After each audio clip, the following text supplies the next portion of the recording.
Sounds good. Okay, good. So we're live. Hello, Dr. Chaffee. Thank you so much for being here with me today. On my channel, I call this Debunking Carnivore Myths. So I have some interesting questions lined up while people are putting their own questions in the chat. Here we go. Is there anything you want to say before we start with these intense questions? Yeah. No, not at all. Yeah, happy to jump right in. Okay, awesome. Okay, so this is the first one. In your experience, what is the single biggest myth about the carnivore diet that needs debunking? Oh, there's a lot of them. I guess like the one about specifically about the carnivore diet is people say, well, it can help for a while, but it's not sustainable. It's not something you can do long term. This is our ancestral diet. This is what we've been eating as a species since before we were even a species. Evolutionary biologists say that we are not only carnivores, but we are humans because our ancestors became carnivores, and that's what actually turned us into humans. So the idea that this isn't sustainable, is like saying that grass isn't sustainable for cows. It's just like that's what cows are supposed to eat. And I guess the other one that sort of is a roadblock to most people is the whole cholesterol myth, that fat and cholesterol are going to kill you and it's horrible for you. And I guess that has to do with part of the sustainability is that, well, it gets you, it makes you lose weight and it's reversed autoimmune issues and diabetes and has been shown to be helpful in many other disease pathologies, but better watch out because you'll get heart disease and all that sort of stuff. Yeah. So everything's improving, everything's getting better, but just magically you're going to get heart disease, even though that tends to run in clusters with all these other diseases that you're reversing and curing. And the cholesterol idea, I mean, that's how meat was originally vilified. No one ever had anything bad to say about meat up until that point, except for the different religious groups that said that it caused lustful feelings. It made you too healthy that you wanted to procreate, and so that was a bad thing. And and then they came up with cholesterol to try to stuff it down. That would be the main ones. By the way, to your last comment, that's very true because I had two kids, like right one after the other. I was using the standard American diet. I didn't sleep for years. I felt terrible. And then like 3 months into carnivore, I asked my husband, hey, so do you want to have more babies? I have sworn I will never have another child ever again. Okay, we haven't done that yet, but still just the fact that I was even thinking that I would have another child is like a miracle of the carnivore diet. Nice. Yeah. Oh, that's good. Yeah. So here's let me see. We have almost 300 people watching. I would like if all y'all 300 people can smash that like button and we'll get some more people here. I have a few questions for Dr. Chaffee and then we will take up questions from the chat. So this is the next one. How do you respond to critics who say the carnivore diet lacks essential nutrients? Well, I mean, they'd have to say which ones, and then you could go through them point by point. But just going back to the sustainability model, the simple fact that there are entire civilizations that do right now practice a carnivore diet and have no nutritional deficiencies is pretty telling. You can say that, well, the Maasai or the Native Americans or the Native Australians, all these other people that, they really ate X, Y, and Z. Well, okay, but there are so many records showing that they're predominantly eating just meat unless they were forced to eat plants or use them medicinally. And just because they may have used certain plants at some times in some areas, North America is a large place. South America is a large place. Australia is a large place. And they'll take isolated examples that they have cultivated culture and say, oh, look, they ate all these plants. Like, well, that's those one people right there as an adjunct to everything else they were eating. And it wasn't everybody and it wasn't all the time. But you can't really say that about the Inuit. I mean, it's always a good example to go back to the Inuit because like they're up in ice. They're up in the North Pole. I mean, you have ones that are more southern, and the records from different early settlers from Europe that I've read, going back to high school, would say that they were just marveled at the fact that they were only eating meat all year round. They said, well, okay, yeah, look, in the winter, in the deep winter, it was during the mini ice age, so it was very, very cold and snowy most of the year.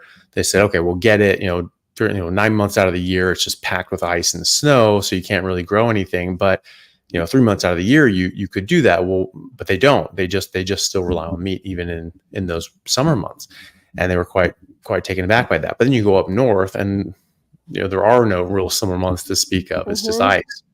And so the idea that you can't survive on meat, or that's not essential for, it doesn't have all the essential nutrients, it wouldn't work. And all our ancestors that lived through the ice ages would not be able to do that if meat lacked any essential nutrients. The Maasai, there was a study from the British in the 1920s, published in 1931, I believe, where they looked at the Maasai and the Akikuyu, who were their neighbors that ate mostly vegetarian diet, and the Maasai had a carnivore diet that included milk.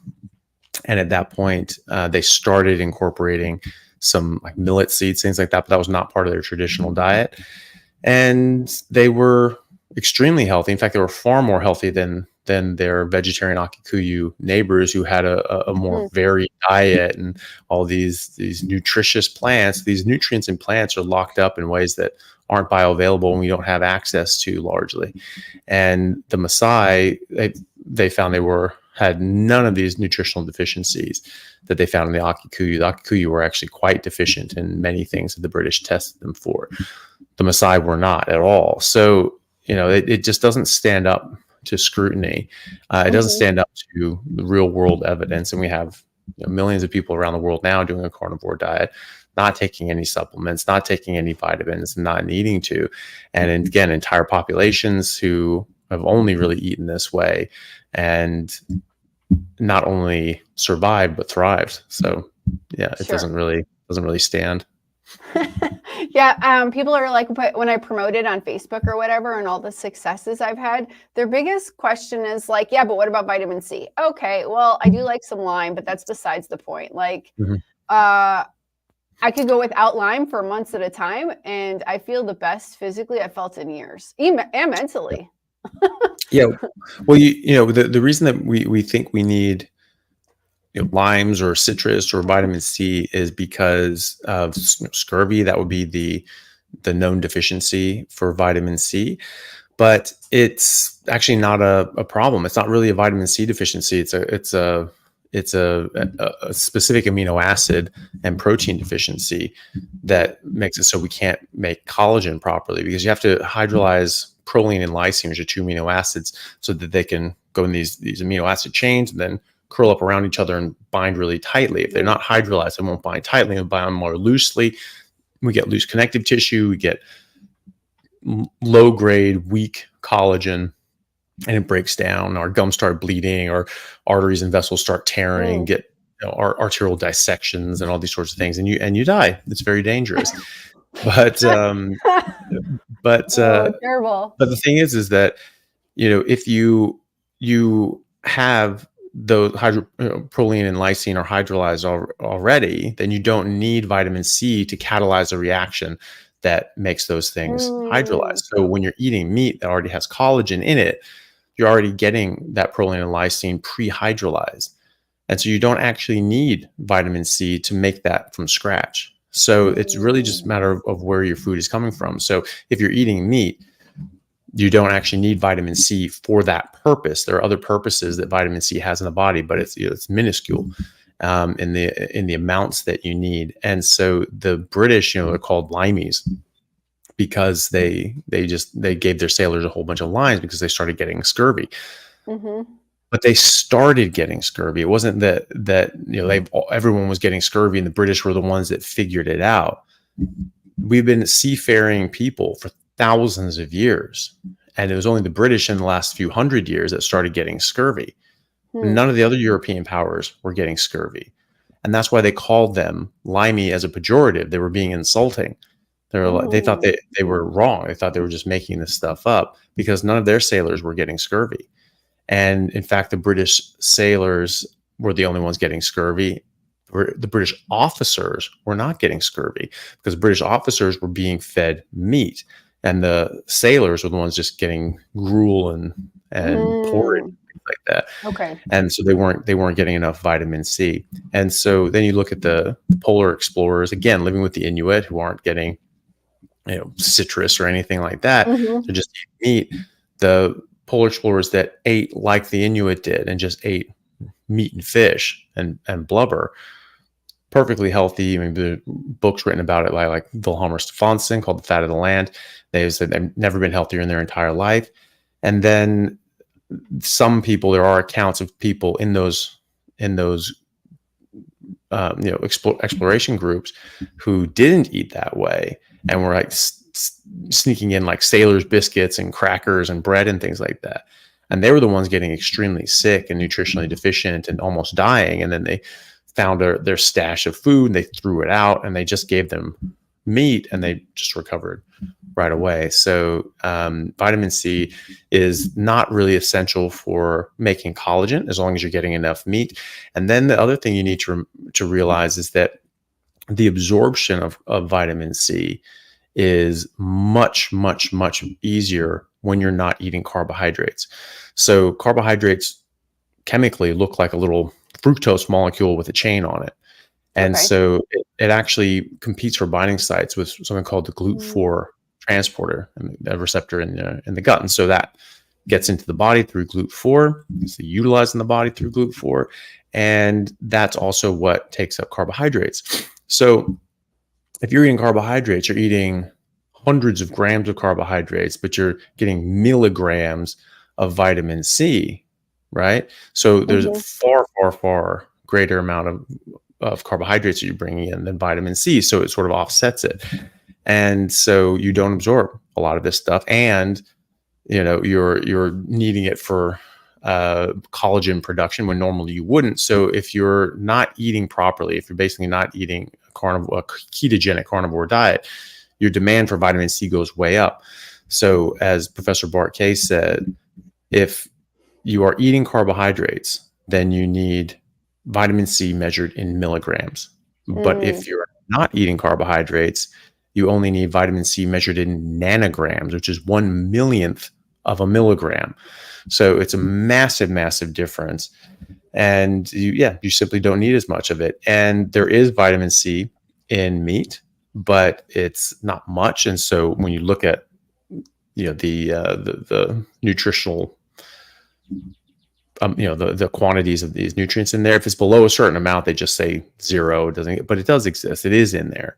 And in fact, you need nanograms. You don't need milligrams. So even if you get half a milligram, you're still doing very well. But also, liver has more vitamin C per gram than apples do. And oh, wow. So, I had no idea. Most people don't. They just say, oh, there's no vitamin C, you're going to get scurvy. So, I mean, the major test is what actually happens in real life. It doesn't matter what a study says because most studies are garbage anyway. And so why would you hang your hat on those sorts of things? They say, oh, well, you're going to get scurvy if you do this. And yet no one doing this gets scurvy. So, I mean, so where are you getting that from? No one is getting scurvy from doing this. So obviously that's wrong. Right. Yeah, exactly.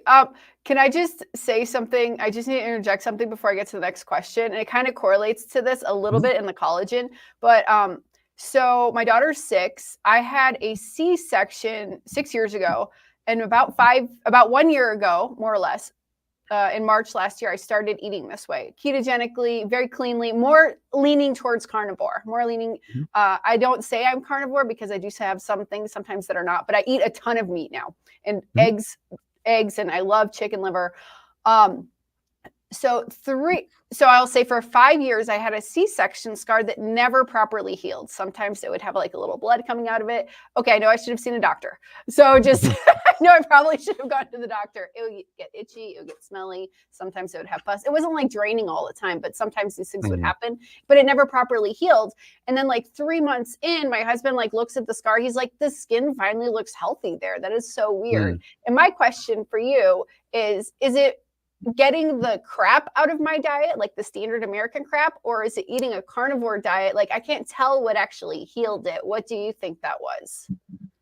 Oh, I think it's definitely going to be both because you need meat because that's where all the best nutrients come from, all the bioavailable nutrients and proteins and essential fats and essential micronutrients as well. That all comes in meat. is extremely healthy and very important to eat. So that's important to have. But then all the other things from the standard American diet, but also just from the plant and fungus kingdoms, they have toxins in them that are harmful to you, and they can shut down your immune system and make your body not work the way it's supposed to work. And so it can certainly be from both. If you had a nutritional deficiency, or even just slightly suboptimal, you're not going to heal from wounds as well as you would. And if you have, and your immune system isn't going to be as robust. And the same thing goes with all these different plant toxins that are going to inhibit the functionality of your immune system as well. And your immune system is what allows you to heal from wounds and things like that. So I would say it's definitely a combination of the two. Okay. That's great, yeah, though. That's really good. Yeah, it was like randomly remarkable. Also, like fat feet. Sorry, yeah. I'll get to the next question. When you get pregnant, your feet increase. They get big. Like I couldn't wear any shoes. I had to wear like men's size 8 or size 9 gym shoes, not because they got longer, but because they got fatter. And then like 2 months ago, I went and finally bought my normal size 7.5 female shoes that I could fit. So totally crazy stuff happens when you eat this way that you wouldn't think. Yeah. Yeah. So I'm talking totally from a female's perspective. Sorry. That's fine. No, it's good. Oh, we already did that one. I mean, according to what, like the New York Times or something like that, only men do carnivore anyway. So obviously, this is virgin territory. No other woman has ventured into it. So it's good to know for people. Can we, before we get to this next question, I need to say it is a gun-loving, toxic right-wing diet, and nobody else should eat it unless you're a male from Texas. That's something like that. Yeah, and be careful. This it might help you lose weight. It may get you off medications. May make you better, but don't let it turn you into a right-wing extremist. I saw that headline as well. It's ridiculous. It's so ridiculous. Don't let it make you healthy so that you can spot their bullshit and start speaking out about it. Yeah, sure. Careful. I started talking about this on day 3 because I woke up and I didn't feel like a zombie, and it was 5 a.m. and I was out going for a walk, and that was just a remarkable day 3 of eating. I did a short 0 carbs 3 days. I feel amazing. 3 days in, I'm like, oh my God, I feel better than I have in years. But let's talk about a female thing for one more second, and then I'll start looking at other people's questions. So I've mentioned this to you before, but I was never diagnosed with endometriosis, but I'm pretty sure I had it. And the reason I was never diagnosed is because I just thought the excruciating pain that I was feeling with each menstrual cycle was normal. I thought that all women experienced that. So I didn't think that it was like off. I know that sounds really silly, and I probably, because sometimes you ask, do you have cramps? You think this is a cramp. It's not. Like if you're like on the floor writhing around in pain, that's like not normal. Okay. So my diet growing up was like McDonald's and Domino's pizza in Chicago. And I know people are like, how did you eat Domino's pizza in Chicago? Sorry, I did. And hot dogs and French fries. So I was a fat little kid, but I got skinny in my teens, but I had a disastrous time with my menstrual cycle, and actually being a teen was probably like some of the harder times in my life because you're going through a lot. All your hormones are changing, but it was backed with the crappiest diet you could possibly eat. So going through my 20s, 30s, I had kids. It kind of changed a lot, but just excruciating pain almost every month. How could it possibly change eating a carnivore diet? I will say, I have to keep saying though, that after I had my kids, it changed a bit, but it still was not perfect. And then 21 days into the carnivore diet, like my menstrual cycle stuck up on me. I'm like, wait, what just happened? Like no headaches, no back pain, no pain. Like, wait, is this what you're supposed to feel as a female? Like you're not supposed to be in pain. You're not like, and even I tell people and they're like, no, you're supposed to have cramps. I'm like, I hardly have cramps. In fact, it just snuck up at me again. I have to like bring stuff with me because even though I have an app on my phone, it'll just sneak up on me. Does that make sense? Like that's incredible versus, I'm just going to say one more time. I was on Vicodin for a toothache and it coincided with my menstrual cycle. And I'm like, oh my God, I have no pain. I have no pain on Vicodin. That's crazy. That's crazy. Like, and like I said, all my life, I thought this was like a normal thing. So I can't say that it'll cure endometriosis, but why would that help? Why would a carnivore diet help with a menstrual cycle that's like ruining your life? Yeah. Well, it can dramatically change your hormones and optimize them and balance them. I see this all the time in my patient population when we check their hormones, women as well as men, everybody, sort of will find some sort of changes. And so testosterone, estrogen, progesterone will all balance. I mean, I've seen women in their 50s come out of menopause and start having their periods again. Actually, That's crazy. not once, like several times. So Oh, wow. it is crazy. And so yeah, so women in their sort of early to mid 50s, I always sort of warn them, it's like, hey, you're sort of at that age, you could come out of menopause, you could start having periods again, you could be fertile again. So just be careful, because you don't want an unexpected pregnancy in your 50s. And or but maybe you do, but you don't want it to be unexpected anyway. You want to Yeah. you want to make that decision yourself. And so I've certainly seen that. I've also seen a lot of people have that exact same experience that you've had, which is that they don't have period pain anymore. And even people with endometriosis and extremely excruciating period pain that and menstrual cycles, it just goes away. My girlfriend's the same thing. She used to Oh, have wow. debilitating menstrual cycles where she wouldn't be able to stand up, and she wouldn't be able to work, and so she would have to sometimes take days off. And she's a very hard worker, and it takes a lot for her to take a day off, and sometimes she would have to, because she'd be in so much pain. Now she has no pain, absolutely none. And like you say, it sneaks up all of a sudden. It's just there. She had no warning, and Yeah. didn't know, and it was just like, oh, I'll go. And so that can also be due to inflammation. This is something that people see, their pain in general goes down when they're working out and exercising. Most people are sore after they work out the day after, and certainly 2 days after, they get very sore, and then all of a sudden they're not. And so what the hell is that? Why are we not sore anymore? Why aren't we racked with pain all the time? Patients with chronic and debilitating pain, sciatica, radiculopathy, different sorts of neurological pains, they seem to improve quite dramatically. And it's likely due to getting rid of these toxic inflammatory factors that increase inflammation and cause an increased pain signal through our nerves. We don't know exactly what's going on there, but this is something that we do see regularly. We see this again and again and again. And so you're reducing inflammation, you're reducing your body's expression of pain back down to a normal level.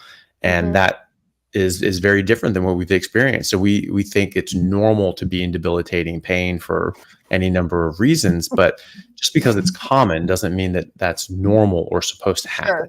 It just means that it's common, and people are commonly sick. So really you're just resetting your body and allowing your body to work in a normal way. So yeah, it actually is perfectly normal to not be in pain all the time.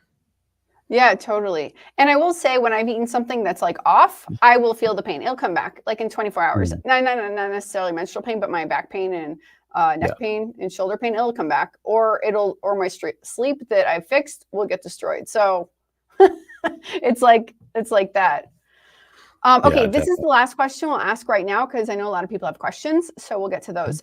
What are the long-term effects of the carnivore diet on mental health, according to your research?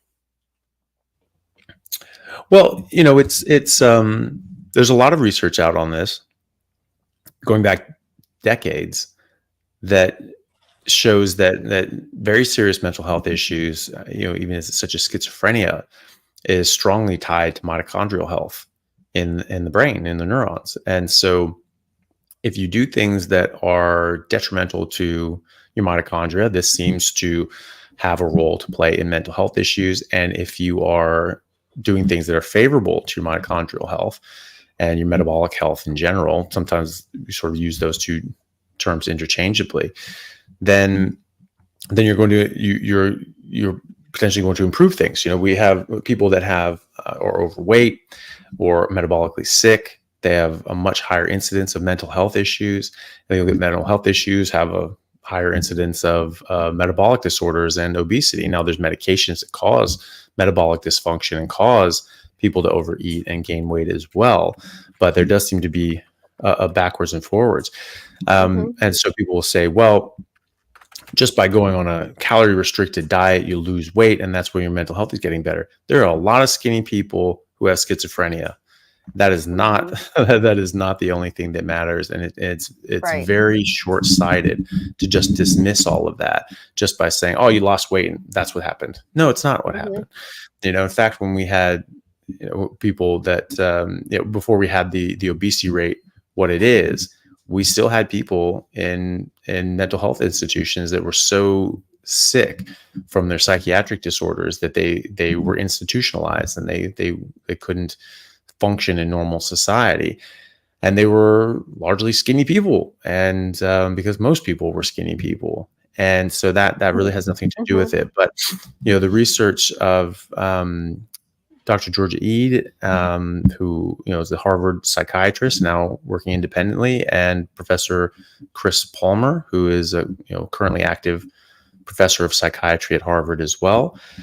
They're finding that this again is very strongly tied to metabolic health and mitochondrial health in particular, according to Professor Palmer, who wrote a whole book on it called Brain Energy.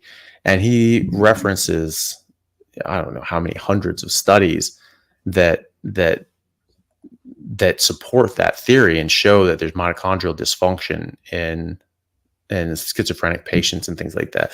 And both he and Georgia Ede and many others, it's called like metabolic psychiatry, where they address the metabolic issues of their patients, and their psychiatric issues tend to go along with them. And so they're putting people on ketogenic and ketogenic carnivore diets and finding that this has a significant benefit to mental health issues. So just from a ketogenic point of view, they put people on animal-based ketogenic diets and found that this can significantly improve the condition of people with refractory treatment-resistant mental health issues, schizophrenia, bipolar, OCD, major depression, anxiety, things like that. So the whole gamut of mental health issues, these are significantly improved by doing this. And Dr. Ede actually wrote a book called Change Your Diet, Change Your Mind, where she talks about this and how impactful these dietary interventions are.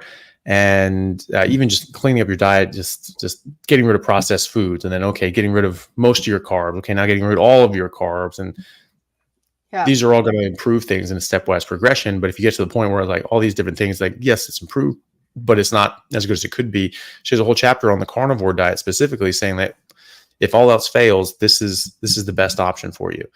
And I've noticed that as well. I've seen people with serious mental health issues, especially depression and anxiety, crippling anxiety and depression, that when they just get rid of the rest of the vegetables, that seems to do the trick. Jordan Peterson is a famous example of that. He was strongly ketogenic, just a lot of fatty meat and some salads, and he was horribly depressed and had very crippling anxiety. And then just getting rid of the salads in 3 weeks, his issues were gone, and he was very taken aback by that. I said, salad was doing this to me. But I've seen that. I've seen that in myself. I've seen that in my patients. I've seen that in countless people around the world.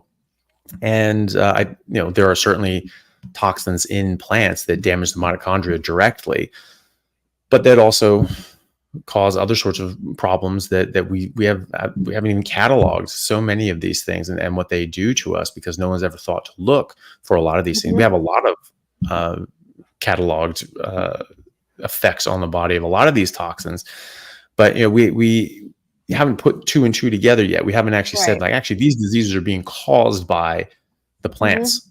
These plant toxins are causing auto dysregulation in your body and physiological disruption in your body.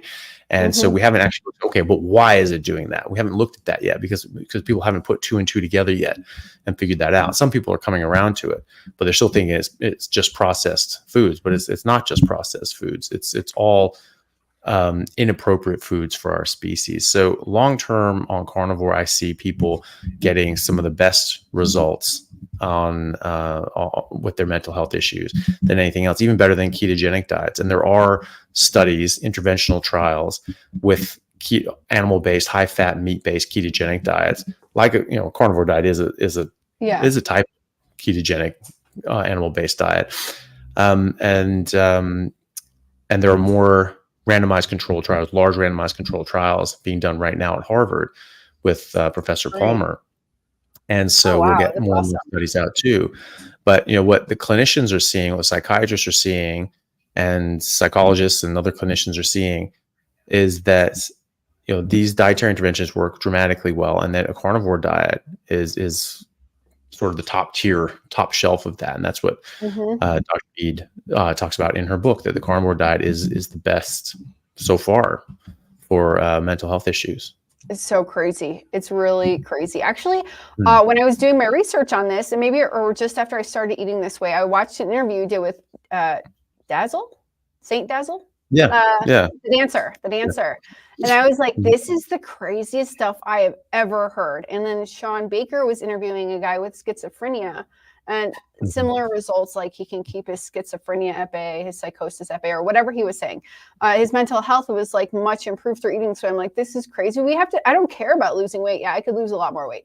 I've lost some weight, but just how much I feel, how good I feel is amazing. And now you have people that are suffering 100 times more than I am, and they're just getting better eating meat is insane to me. Mhm. It's so crazy. I'm like, that's the word that we need to get out. We need to get these people off these psych meds because those side effects are crazy. They're terrible. How dare Yeah, you give somebody a yeah, drug who's suicidal, whose side effect is suicide? Like, that's, didn't you sign the, what is it called? The Hippocratic Oath? You're not supposed to harm people. yeah, Sorry, I just went on a tangent. I just went on yeah, a tangent. So that's one of the yeah. main things I want to talk about on my channel. I try to find these people that have gotten themselves in coordination with their doctors off their meds, and they just feel better. And Mhm. great, great. We need Yeah, happy people, productive people on this planet to survive and grow the planet. Whatever I'm trying to say here. yeah. We need No, happy people to yeah, produce, and we're happy and successful in yeah. life, not depressed sitting on their couch doing nothing. No, And I'm not absolutely. making less of that. I'm not making less Yeah. of people that have these issues, but this is Mhm. crazy that you could just like eat your favorite bacon and feel better. I mean, I'm exaggerating. You have Mhm. to eat a little more than just bacon.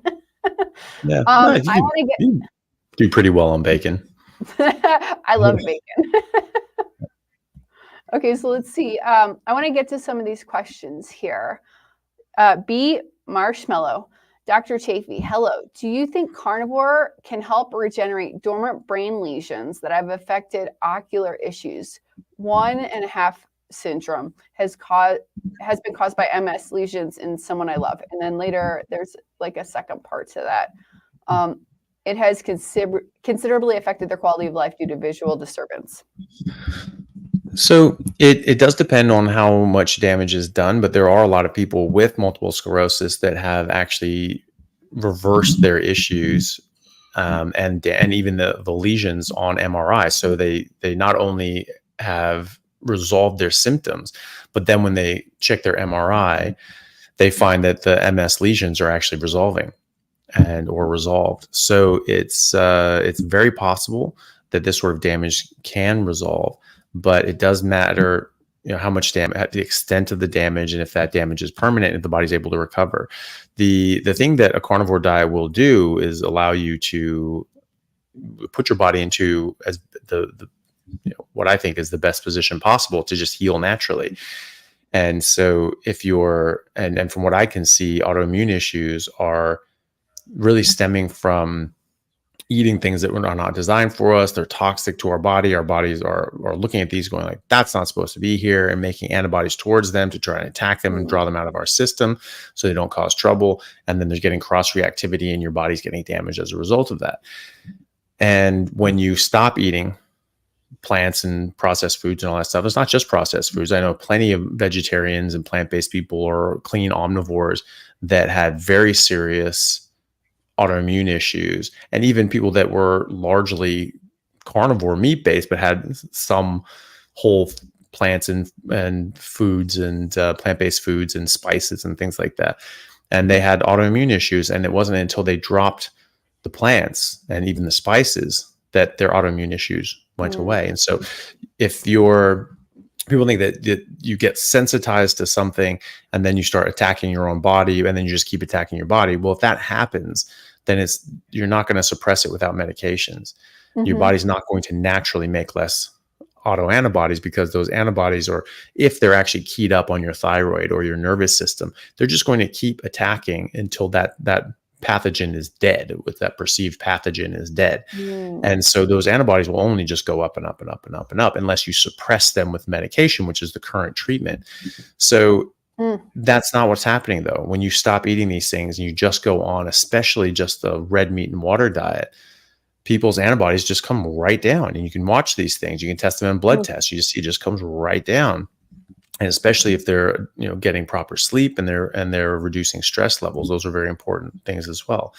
And so when you do that, you can see people's antibodies just come right down and go to nothing. So at that point, you've stopped the precipitating factor that is damaging your body, like your nerves. But then you're just allowing your body to heal. So if there's enough still there that your body can heal, then you should be able to. But you have to be very strict, just red meat and water, to really get those antibodies down. And so we're talking just beef, lamb, goat, venison, the ruminant animals.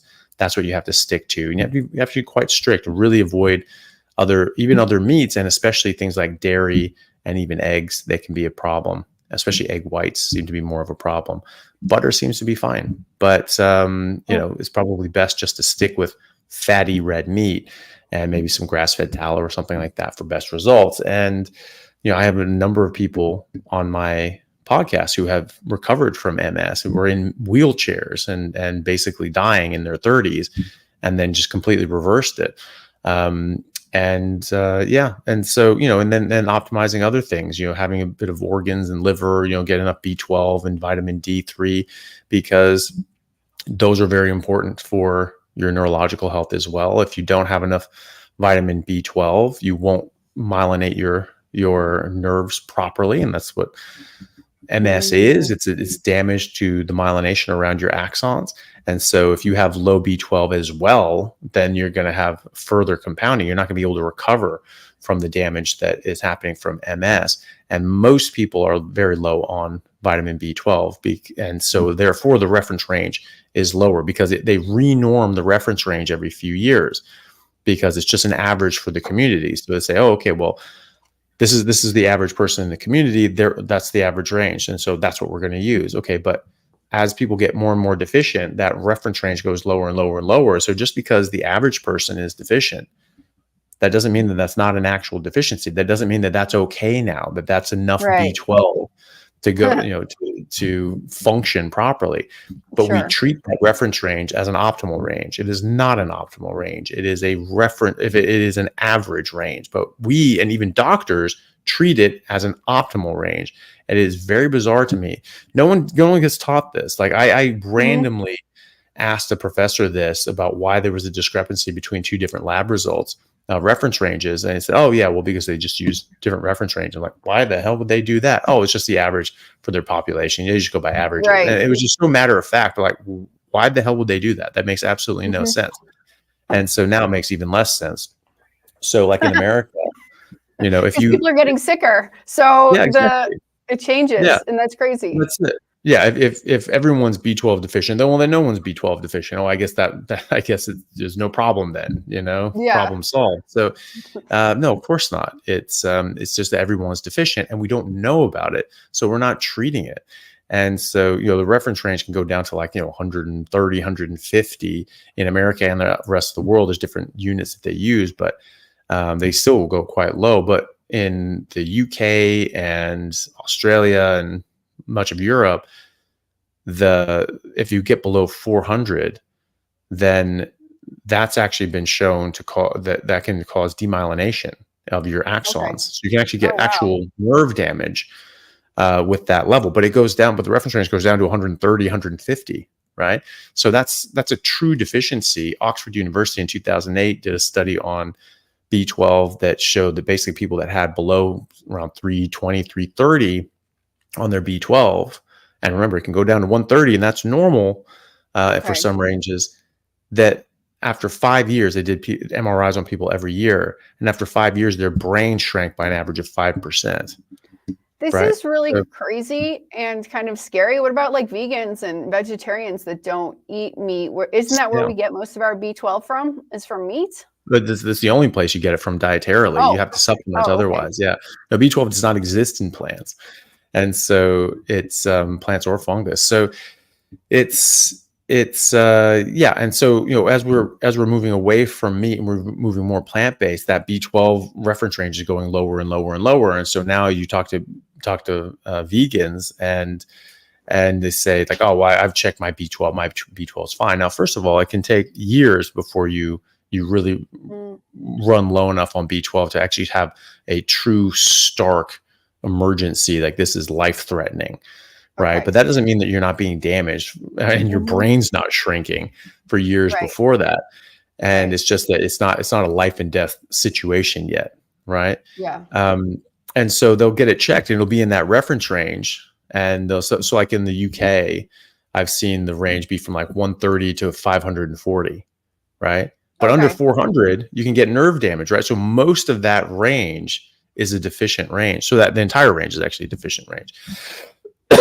Excuse me. And so in the Hmm. UK, you actually, and Australia and that sort of thing, you want your B12 optimally. And there have been studies to show what is more optimal. It's between 800 and 1200. It's a big difference. And Yeah. in America, you want it between 1100 and 1600. So there's a big difference. Oh, wow. And so in the UK, at least in this one lab that I was looking at, it only went up to 540. And so, if you had normal B12, or even you had 600 or something like that, they say, oh my God, it's toxic levels of B12. You need to stop eating meat. Oh, this is poisoning your Oh, body. wow. And I've actually had heard people tell me that their doctors told them that. But then Oh, another wow. lab might go up to 650, and then another one go to 750, another one up to 800, or 1,000, right? And so, well, which one is it? You're the same Hmm. person, you have the same amount of B12, and these labs are in the same city. So what's the problem? Like, why is Right. it that it's like, okay, so I have 850, and in one lab, oh, okay, that's okay, you're at a high level of normal, that's fine. And in every other lab, you're at a toxic level and you're going to kill yourself. It's like, it doesn't Yeah. make any sense. So like these reference ranges are only useful if we can make sense of them, and if they actually are denoting an optimal range, because that's how people use them. They use this as if they're an optimal range, and they're just not. And so you have vegans and vegetarians, and people say like, well, you got to watch your B12. And it's like, oh, my B12 is fine. And in my head, I always think, I bet you it's not, because Right. it's probably in that reference range that's already too low. And so for a lot of Mm, these reference ranges, because the top end isn't even in what I would consider an optimal range, if you're in that range, you're deficient by very strict definitions. That right. that's an actual true deficiency that can cause harm and neurological damage. So getting back to the neurological issue with MS, you need to make sure your B12 is up to snuff. You need to make sure Right. you have enough B12. It shouldn't just be in that range. It needs to be in an optimal range, not in the average range. The average person is sick. The average person is malnourished. Why are we comparing ourselves to the average? That doesn't make Mm-hmm. any sense. We're getting sicker and sicker and sicker. And I think that's part of the problem, because it's been slowly creeping down for a long time. Mm-hmm. And because your doctor goes and sees that, oh, look, everything's fine, everything's within range, nothing to see here. I guess you just go home now and feel like Right. shit. And so they don't do anything, Yeah. and and that's obviously wrong, because people are sick Right. and they're not feeling well. It's just they don't have a direction to go in, because they're all within range. And I hear that all the time. And then I look at their bloods, and we, at my clinic, use reference ranges that were done, many of them in Germany, where they look at the reference ranges for people in their 20s, average 25 for men and women, who just and there's certain criteria. They have to be normal weight and have no diagnosed medical illnesses and in their 20s. That's it. Oh, That's not a very high bar, right? yeah. Those reference ranges are wildly different. And Interesting. so that's when you see things like 800 to 1200 for B12, and then other things from people's research that publish research on different vitamins and minerals and nutrients that find different reference ranges and things like that. So we use those, and then we're seeing everything's in the red, everything's out of balance, everything is screwed except for maybe a few things. And so we actually have directions to go in, and I think that would just revolutionize healthcare in general. Sure. We just changed the reference ranges to actually reflect what was optimal as opposed to what was average. And Right. because it would just give doctors something to go on. If you go in there and go, I don't really feel well, you get a bunch of blood tests, and you go like, oh my God, everything's off, then you'd at least have a direction to go in. But we don't now. We just well, it's all in range, so you're fine. Your B12 is fine. No, it's not. Right. And so that's a big one too, is just to make sure that you actually have actual good levels for vitamins and minerals and things like that, especially for B12 when you're talking about our nerves and MS in particular. Sure. I'm gonna take this question down. I'm gonna ask a different question as soon as I figure out how to take this one down. Why do you think that all these ranges have changed? Like, is there some vested interest in having really bad ranges? Oh no, they've always been done that way. So that's how we checked reference ranges, was just the average. It was just the average for people around us, right? And because well, the average person, that's because they didn't know. It was just like, they were like, well, okay, well, people are generally healthy, so if you land within the norm, you're probably healthy, right? And well, now the average people are not healthy. No, they're actually largely sick, and so if you so you can't use that. So it's just every year when they've renormed the scale, it's just slipped down and slipped down and slipped down. And so that's what's happened. And so but other people have figured that out, and they've done studies of actually looking at healthy young people, healthy young adults that's and they look at that. Wow, look at that. That's a very different reference range, especially for things like hormones. Obviously, you're going to see a different range, but it's high time we changed the system and how we measure blood tests, like blood parameters. Like, it's just absolute. It's just not good enough to just go by an average, especially when the average person is unwell. An average for well people, sure, and then leave it. Like, so why are you changing it every year? Like the requirements for B12 are going to be consistent year after year after year after year. So the idea that we're renorming this down further and further doesn't make sense. The idea that a Caucasian male in Perth, Australia would have a different B12 requirement than a Caucasian in London, Ontario, that doesn't make any sense. And if when that same person leaves Perth and enters London, Ontario, all of a sudden they're deficient, or they're not deficient. No, it doesn't. They were, or they weren't before they ever got on the plane. And especially when you're talking about each individual lab, like just here in Perth, where I am, and I send people, we typically use one lab, but sometimes people get blood work from different labs, and there's a completely different reference range on each one. And some doctors I've heard, just sort of not really think about this and sort of dismiss this and say, well, your environment matters. And it's like, that sounds fine as like a throwaway line, but it doesn't actually make sense when you actually think about it. Why would my environment change my requirements for B12?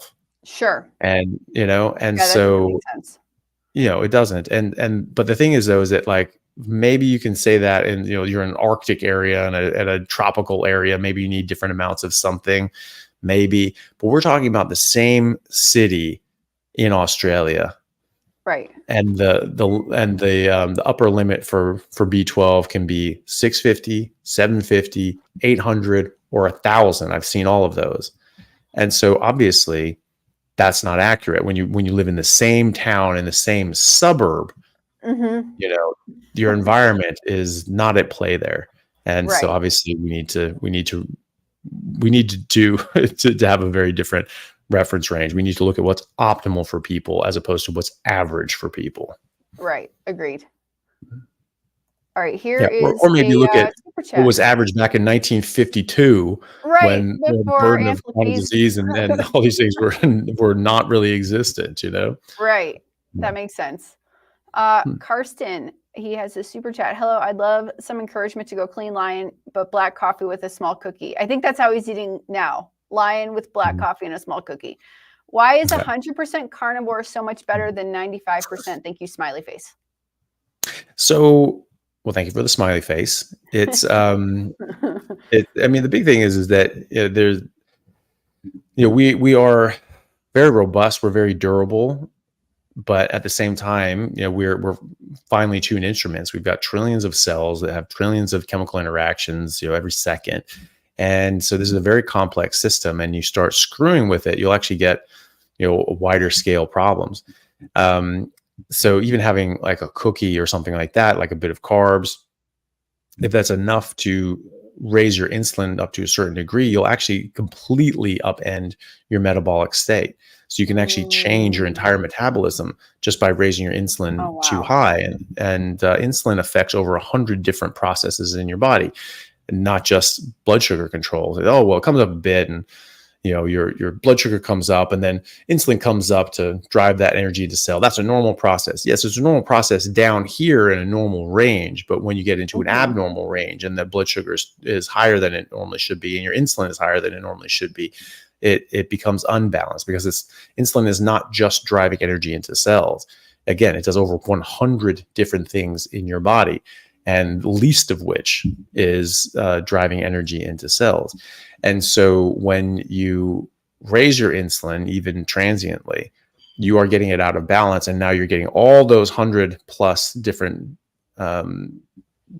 physiological processes out of balance.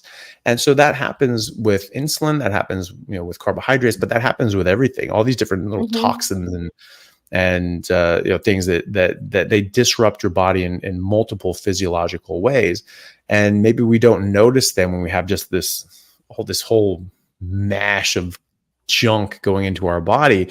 We can't really pick out, like, is the coffee doing this, or is the cookie, or there's so much junk going into our body that we don't really know what's going on, right? So there's sort of an exponential drop in the functionality of your body with just a little bit of this stuff. So it makes a little bit of it makes a big impact. So it's getting rid of that last little bit, you get an exponential rise, don't you? Right. So it's not just linear, So if you put 1 grain of sand into a precision watch gears, you're going to cause a lot of damage. It's just 1 grain of sand. And sure, if you dump more sand in there, you'll get more of a problem. But the first grain of sand, as far as like the percentage of damage and dysfunction you'll get from that watch, is greater. Going from 0 to 1 is a greater impact on your watch than going from 99 to 100. Okay. Right? So you're convincing me to get rid of my coffee. Yeah. Well, a lot of people improve dramatically, and they get their energy levels are just here. This is very consistent, very good energy. They're not getting the ups and the downs or anything like that. If I have caffeine, I would haven't had coffee in years, but and I swapped it out because coffee has 150,000 chemicals besides caffeine, and you want the caffeine. Right. So, so why are you bringing in all those inflammatory factors and those plant toxins and things like that? Caffeine is a plant toxin. It's a neurotoxin and an insecticide. It was designed to fry the brains of insects that were trying to eat that plant. And we think they're like, ooh, I like that. Okay, it's fine. But it's not trying to help you out, start your day. It is a toxin. And so it has different sorts of effects in your body. But one of those effects is to give you some energy. And you're like, oh, okay. But then you crash and you feel gross and junky. And if you have everything else out of your system, you can see this cleanly. Like right now, like if you cut the coffee out, you'd see it much more clearly than if you were just, if you were just eating a whole bunch of garbage and then cut out your coffee. Right. Now, if you'll see it like, wow, actually feels much more consistent energy. I don't have this junky drug withdrawal sort of feeling when the caffeine's wearing off, things like that. And you'll just feel much better. And again, your energy is here. And when, I'm on call or I'm working all night at the hospital or whatever, my energy's here. It's just always here. Whereas if I were to have some caffeine, I'd have a big spike and I'd have way more energy for that time. Right. And I'd be really hauling ass all over the place. And then I'd come down and just be like, oh God. And I'd just regret it for the rest of the day. I'd feel gross. And so when, I just mention this to people. And also I get sore. If I drink coffee, I'm sore for 2 days after I work out. Whereas normally I don't get sore at all. And so it could be that, your pain is so much better, but then you get rid of absolutely everything. And all of a sudden your pain is gone. And you go like, damn it. Really? Yeah. It's going to piss me off even more. I can drink a lot of black coffee, and I can also drink coffee at 4 o'clock, and at 8 o'clock, I'll lie down with my kids and we'll fall asleep at 8 o'clock, and then I'll sleep until like 6 or whatever. Like, that's a huge, huge success story, by the way, that I was almost like an insomniac for years because my food was off. My daughter wouldn't sleep at night and my body just went out of whack when she was born. I was up. Netflix was my best friend at 3 a.m. So, but then going on carnivore, still drinking coffee, I'm like, oh, wow, I can sleep at 8 o'clock at night. I enjoy sleeping now. Not like I would wake up every 25 minutes, but I wonder what would happen if I get rid of the coffee. I'm always curious. Yeah. Well, your quality of sleep would get better too, because there have been sleep studies done where they look at the quality of sleep. And even people that can get to sleep fine and still sleep the same number of hours, typically, they put sensors on their head and things like that. You look at the patterns of the brain and what sort of levels of sleep that they're getting into. It's a very different experience. You get much more restful, high quality sleep when you don't have caffeine. Even just one coffee in the morning can negatively affect your sleep that night. So it's, and then there's studies, presumably sponsored by the different sort of food manufacturers and coffee companies or whatever. They say, no, everything's fine. I'm like, okay, but there are different, experts and sleep scientists that say, no, actually caffeine can actually make this worse for you. So, the main thing is to just try it yourself and just see what happens. I see so many people just time and time again where they're just like Carson here, where they're not even having the cookie, they're just having black coffee and just beef. And first of all, that's fantastic. That's 1,000 times better than anybody else on earth, so you're doing great. So, I don't want to, and my whole thing is, no, everyone has to do it just like this. I don't care. I just want people to understand that meat's not bad for you. Fat's not going to cause heart disease. You're not going to get diabetes and cancer from eating meat. That's complete nonsense. And that, plants actually do have defensive chemicals, and that humans are designed to eat meat. We're not designed to eat plants in any great supply apart from survival. And just to know that, and just understand that not be afraid of meat, and that you shouldn't eat a bunch of processed garbage and crap, and be mindful that plants have toxins. Like, that's all I'm trying to say to people. Me taking in that information has concluded I'm not eating any plants. I'm only going to eat what is best for me. And so that's what I do. So I only eat fatty meat. I've never had a cheat day ever in my life. And I don't plan to.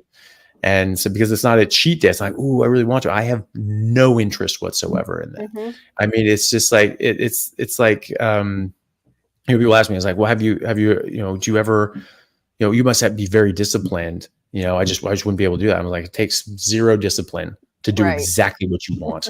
This is the only thing I have no interest in doing this. It's just like, talking to people, say that it's like, oh, okay. Do you do drugs? No, I don't do drugs. So you don't do heroin? No. That must take a lot of discipline to not shoot heroin. Like, why? Like, I would never shoot heroin. What the hell are you talking about?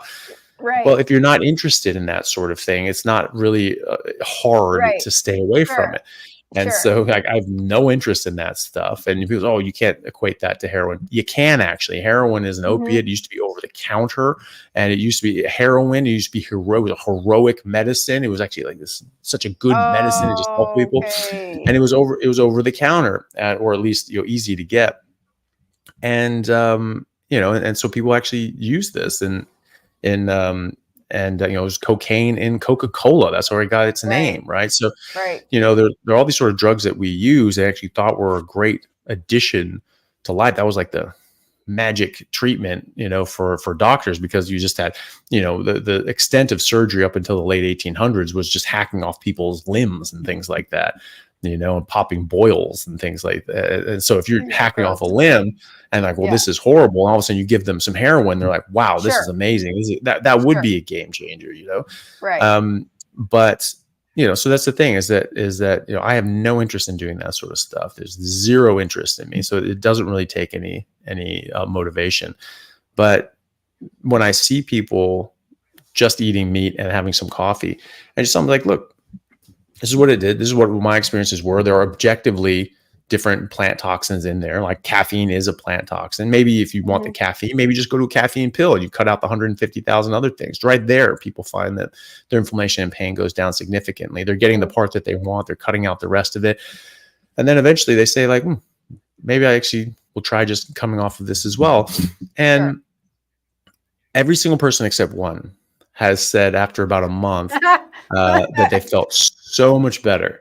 And they're really glad that they're off of it. Sometimes people have, headaches and all that sort of stuff. And maybe you take half a caffeine pill or something like that, or a quarter of a tablet if you're getting a bad headache to try to help mitigate that withdrawal.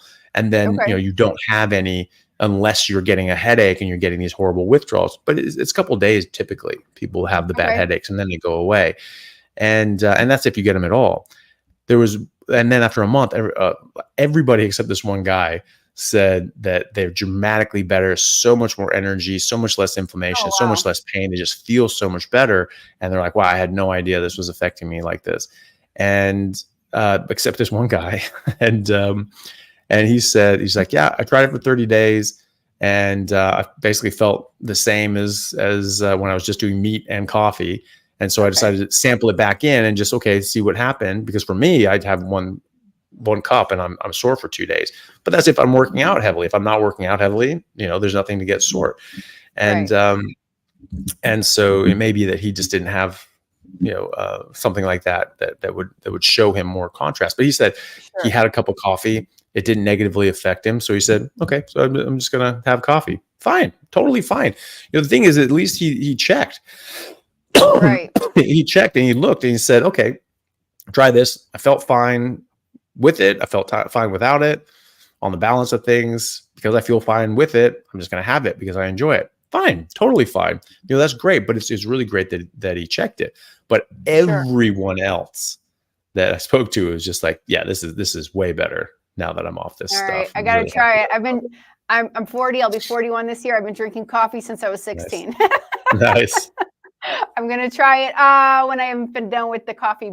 The several bags of coffee I have at home. I'm going to try That's it. funny.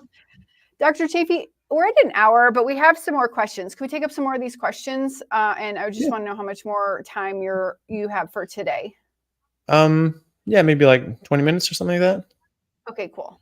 Great. We have Stink Ass Cat.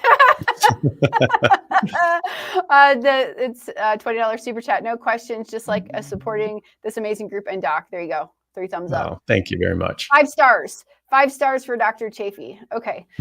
Rebecca, thank you for your super chat. Question. Speaking to mental health, there are many medications such as Abilify, prednisone. Oh my gosh, I cannot read these. Can you read this super chat? I'm so sorry.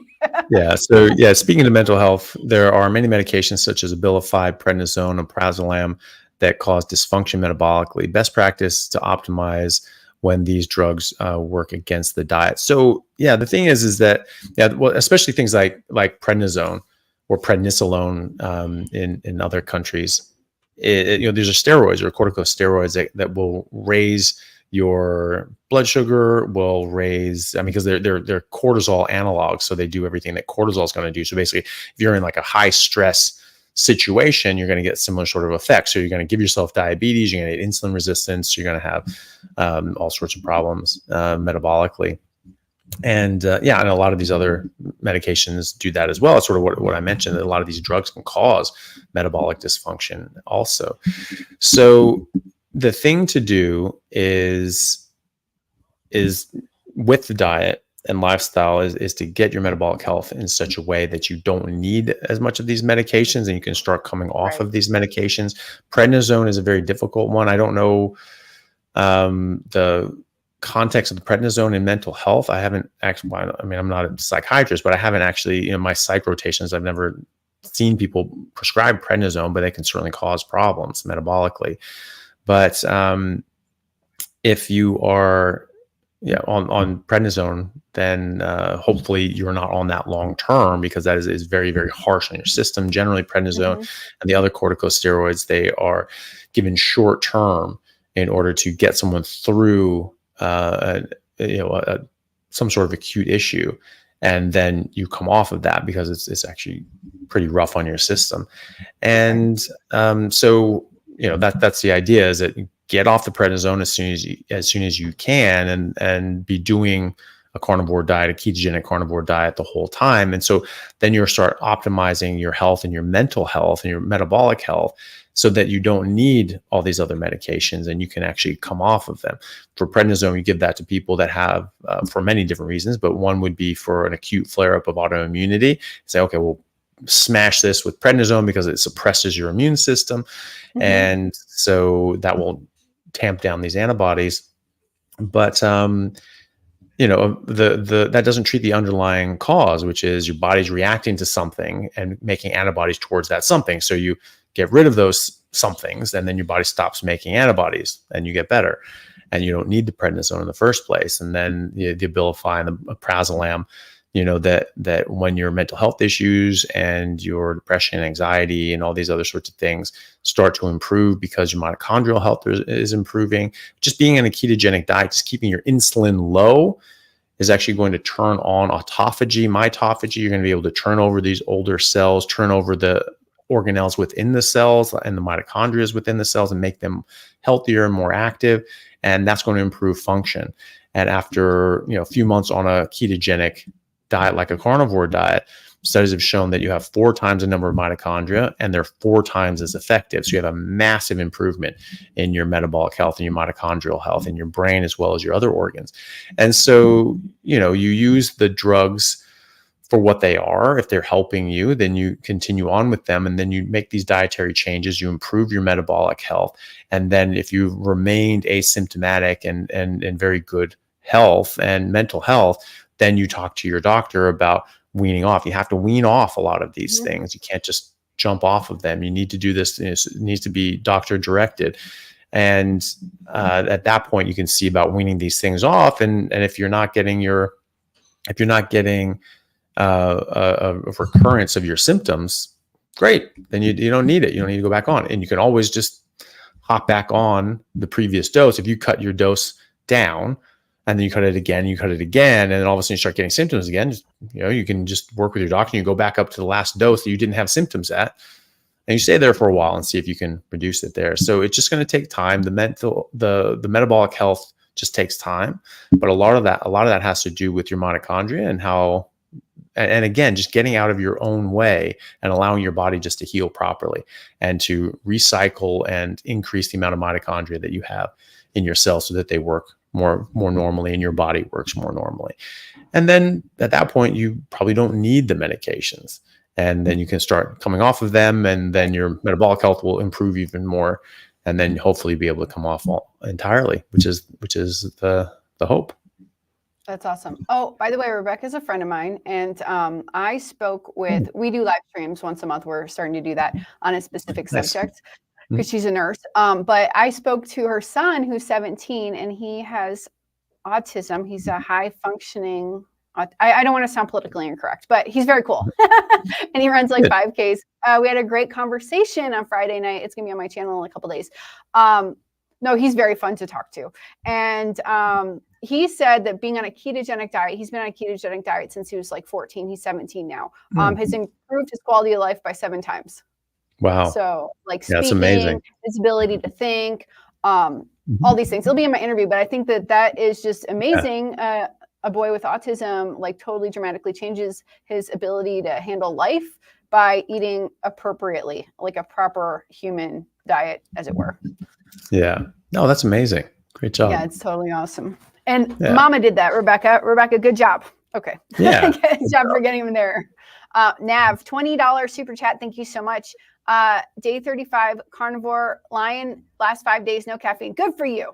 Get a solid stool in the AM followed by a few loose stools during the day. No improvement. Trying to fix my IBS. Any tips? Can it be histamine intolerance? How would I know?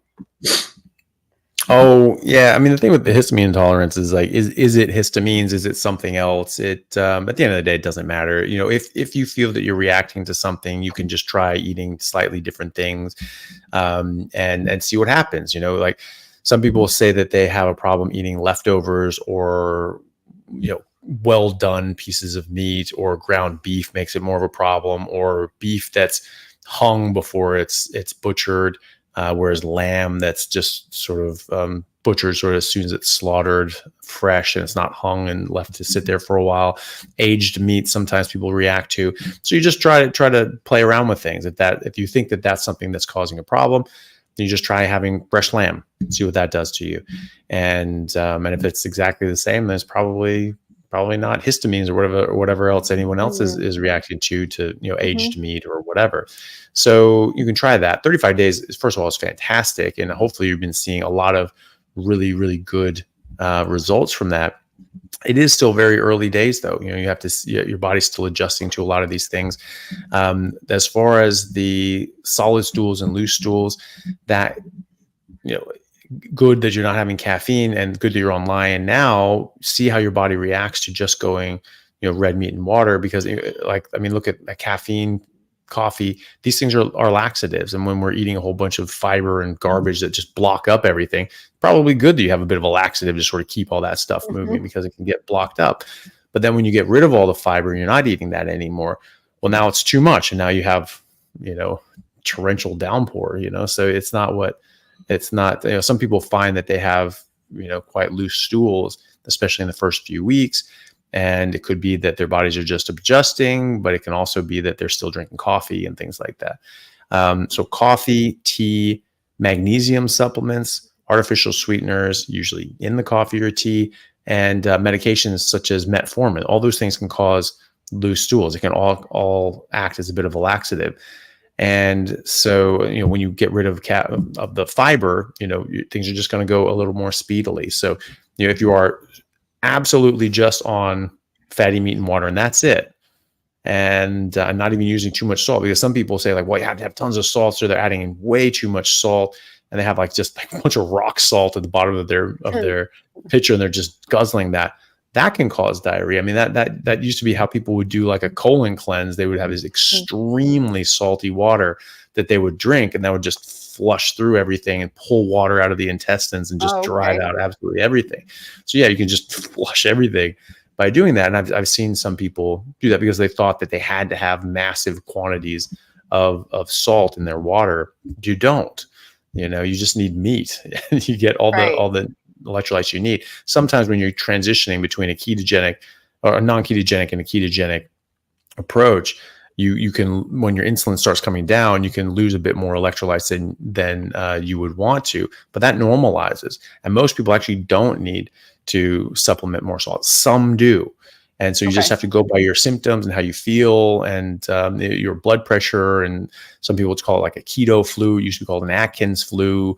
But it's transient, and that can be because of electrolytes, but that generally resolves typically. So I've met one person, Dave Feldman, who seems to keep needing to use salt, and he feels much better when he does. Great. That's something that he's figured out, and that's important to know about. But everybody else doesn't necessarily need to do that. So there's a lot of different reasons why this could be happening. If you cancel that, eliminate all of those things, and you're just fatty meat and just water, then you need to look at how much fat you're getting as well. It's a U-shaped curve. You have too little fat, you'll get loose stools. Too much fat, you'll get loose stools. You want to be right here in the middle. And so you aim for 1 to 2 grams of fat per 1 gram of protein. You sort of aim for that area. Like a ribeye is about 1 gram of fat to protein. 70-30 ground beef is about that as well. And so you aim for that. And if you have sort of, normal, soft formed stools, great. If it's dry and hard and craggly, then you're by definition not eating enough fat, and you need to get more, because your body has a limited capacity to absorb fat. And after you absorb that with your bile, it's very difficult to absorb fat without bile. And so most of it will come out after that. And so That's what keeps your stools soft, right? So if you're eating a lot more fat than your body can absorb, you'll get loose stools because a lot of fat will be coming out.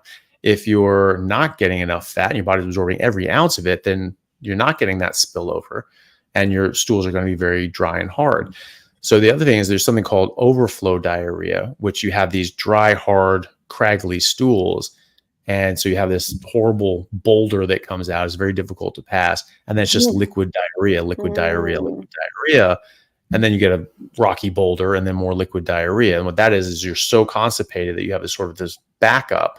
And it's just the liquid stool just sort of push its way around it. It's called overflow diarrhea or spurious diarrhea. And so that's actually because you're so constipated that you're actually getting diarrhea. So that's where that U-shaped curve comes in. So that's what you look for. And if you're eating way too little fat to protein, you're getting the vast majority of your calories, your energy supply from protein. You're supposed to be using protein to make proteins, not to make energy. That's supposed to be for energy. You can actually get something called protein poisoning, and that can cause all sorts of problems. And you can actually get loose stools from that as well, get watery diarrhea from that as well, and also from the constipation. So again, U-shaped curve. So you want to try to aim for the bottom of that U, and so just play around with the fat and see how you go, and really get rid of everything except red meat and water, and see how you go. Great. Okay, cool. Frankie Durso the third. Hi, Dr. Chaffee. I've been on carnivore since April 28th, down 50 pounds. What? That's crazy. That's awesome. However, that's awesome. However, I lost almost all the pain in my body, but sometimes still feel stiff. Am I not eating enough or low salt? Oh, we're back to the salt question.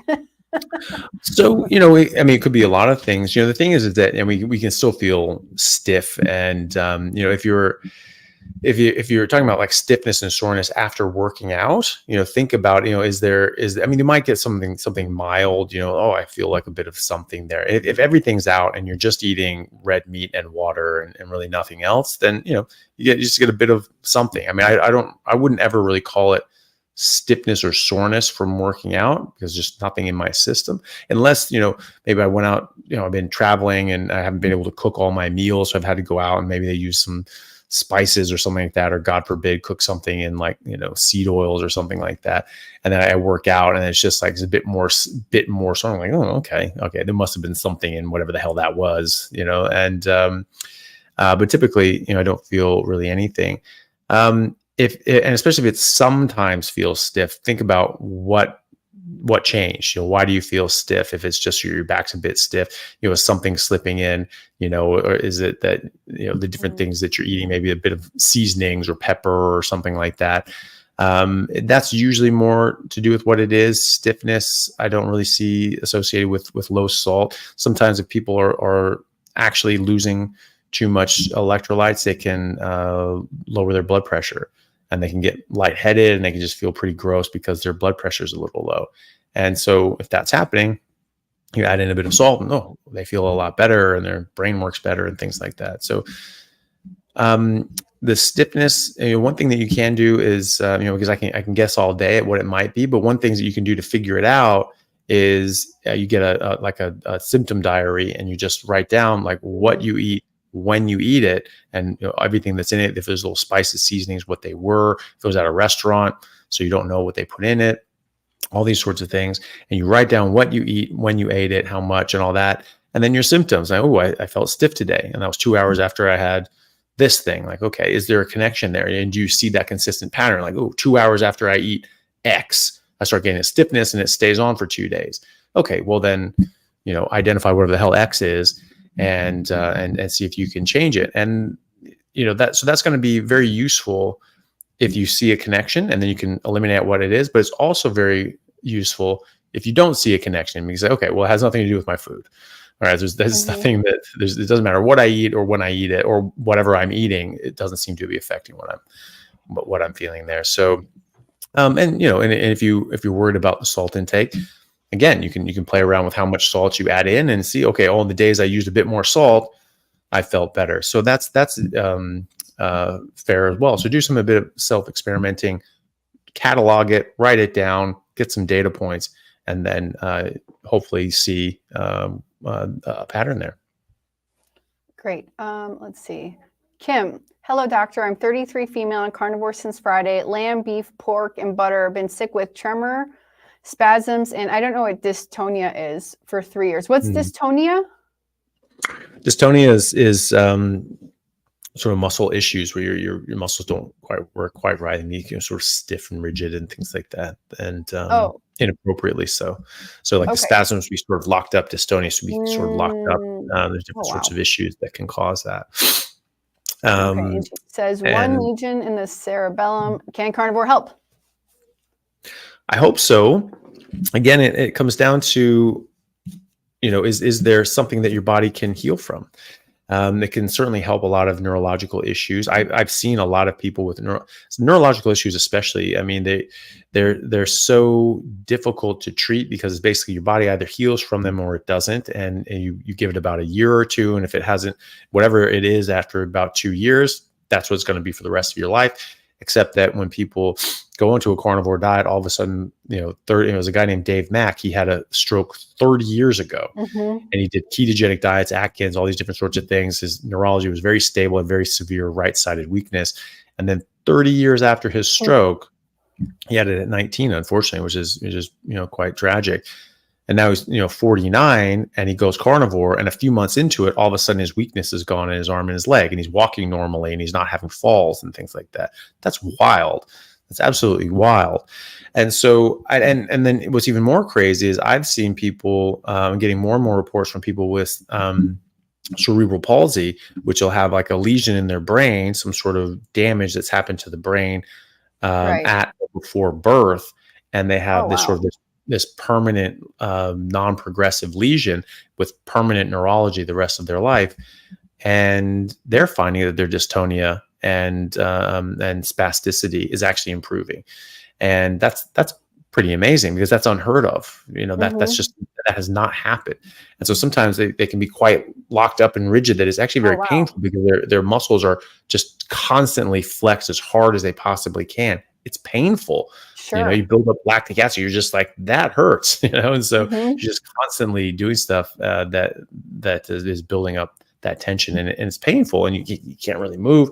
And so they give Botox injections as well. Oh, wow. And so they'll give Botox injections to try to relax that down so it's at least, comfortable. And I'm getting more and more people reporting that their spasticity is actually improving. Just by going on a carnivore diet, which is amazing because that's something that they were born with, right? That's amazing. So it's not even like something that happened way down the road. They were born with that, and it's never changed, and it's never gotten better, and now it is. Is that going to get all the way better?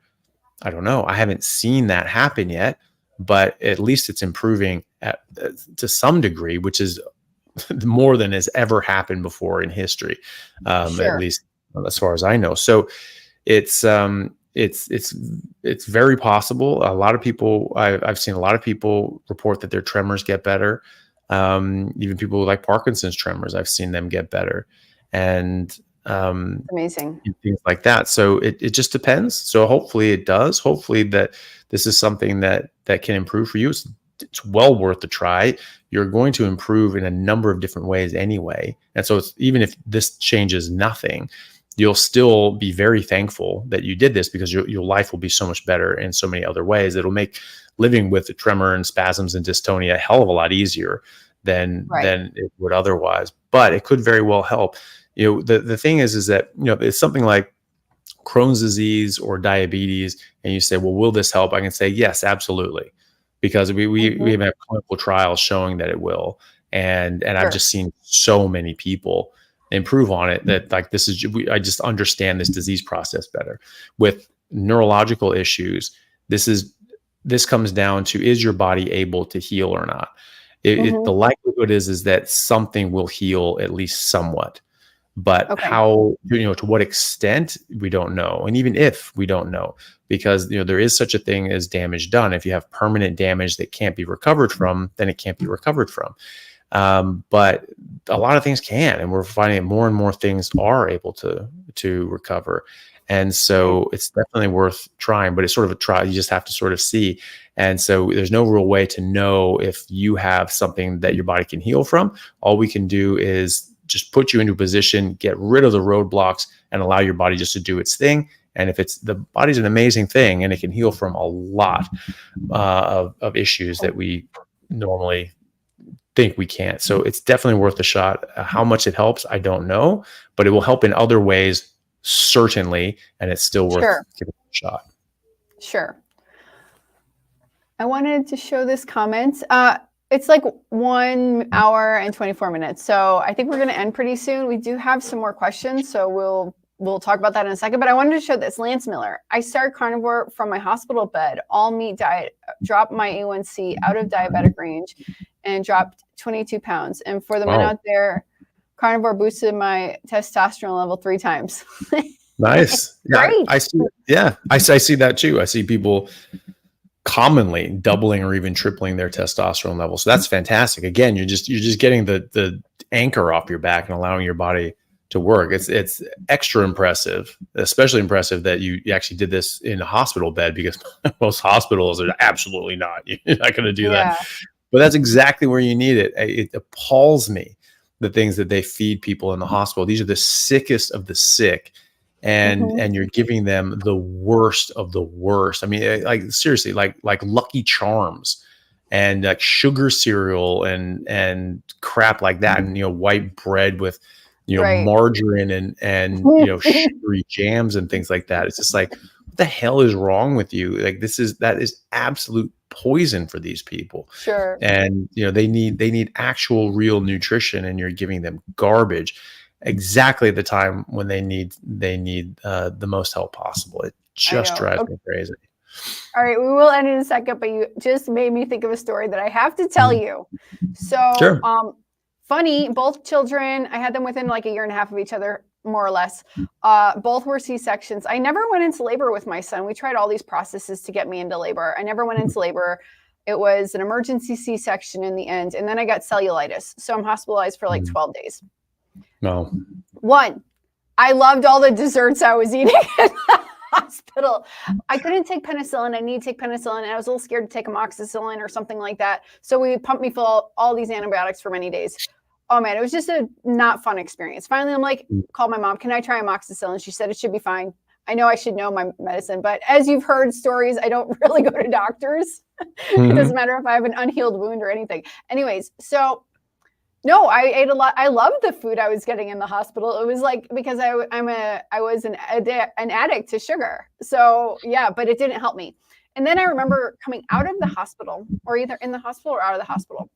So the what was causing the cellulitis at the C-section was E. coli. So someone told me the reason I got it, one, because I was too fat. I could believe that. And two, because I was a meat eater. I got this whole infection because I ate meat. No, don't you think it was probably the sugar also that was like fueling? Yeah, well, I mean, that's something that's well known. People that have higher blood sugar, diabetics in particular, have way worse times with infectious disease, because the blood sugar is just feeding this bacteria, and they're just going crazy on it. Right. And what a dumb thing to say, that eating meat causes an E. coli infection externally. I mean, what the hell what does meat have? Oh, well, you can get E. coli. No, you can't get E. coli from eating meat.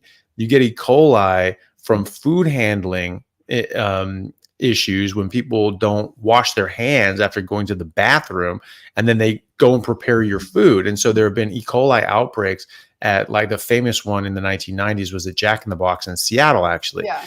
And they actually, I think it's like 6 people died or something like that. A lot of people got very sick. Yeah, it was very, very bad. And they got these E. coli poisons. Oh, it's from hamburgers. That's from meat. Well, no. I mean, there's meat in there. But it wasn't from the meat. It was from someone not washing their hands and just touching everything. And it got on everything. And people got very, very sick. And so, it's not from eating meat. And I think it was E. coli. I'm pretty sure that was the bacteria they found was E. coli. Maybe it was something else, but that's the one that rings in my head. But that's curious because I had all these people touching me. They had gloves on. We're in a sanitary. What did they touch with their gloves on? Because I wasn't touching a wound. I don't know. I don't know. Maybe they did like a rectal exam or something like that, and then came and examined your wound or something. I mean, you have that E. coli. I mean, some of the stuff will be, on the surface, and you just have an opportunistic infection. But E. coli typically comes from fecal matter. And so that's more commonly what that's from. And so, if it's an E. coli infection, that's a more likely culprit that something got contaminated and got in there. Okay. Yeah. I'm glad it wasn't my burgers. I'm glad it wasn't the burgers. Not your burgers. It's nonsense. All right. Well, that's a funny place to end this live stream. Yeah. I just remember that because you said how bad the food was. I'm like, oh yeah, this hospital, I had these desserts were amazing. Well, but they may have tasted good, and that's probably why they do it. Because it's cheap as hell. It costs nothing to give you cheap, sugary crap, and that's why they do it, because they're cheap crap too, and so they just they plague this on people, and but it's it may taste good, but it's horrible for you. It's horrible for you. It's like it's absolutely wretched stuff. And but that's what they feed people. They feed people when they're the sickest. And like you have an infection, you have cellulitis, you're trying to fight off sepsis, you're on antibiotics, and you're giving people jet fuel for the bacteria. Like, why the hell would you do that? That's just now I know better. Idea. Now I know better. Well, not you. I meant the hospital. No, I know. What I mean? But sure. Yeah, that was a whole horror story. That was not fun. New mom, at least my baby was with me. Nursing, can you believe nursing? And I'm on all these antibiotics and I'm on drugs and I'm nursing this newborn baby. It was just a wild experience. I can't believe I got pregnant 11 months later. Yeah, wow. But I wanted my babies before 35, so I had to do it. There you go. Okay, Dr. Chaffee, thank you so much. This has been totally awesome. I hope we can do it again sometime. Yeah, that'd be great. And I just do a shout out. We have like 900 people watching. You all would be amazing if you could just go subscribe to my channel right here. That would be great. Shout out. Thanks. Shout out to myself. Do you want to say anything else, Dr. Chaffee? Do you need to shout anything out? No. It's fine. Well, thank everyone for coming along. Hopefully that was helpful and interesting for people. And it's a pleasure to talk to you. Thank you for having me on. Yeah, sure. Anytime. Absolutely. Okay. Thank you so much. Goodbye, everybody. You are all awesome for being here. Thank you. Thank you.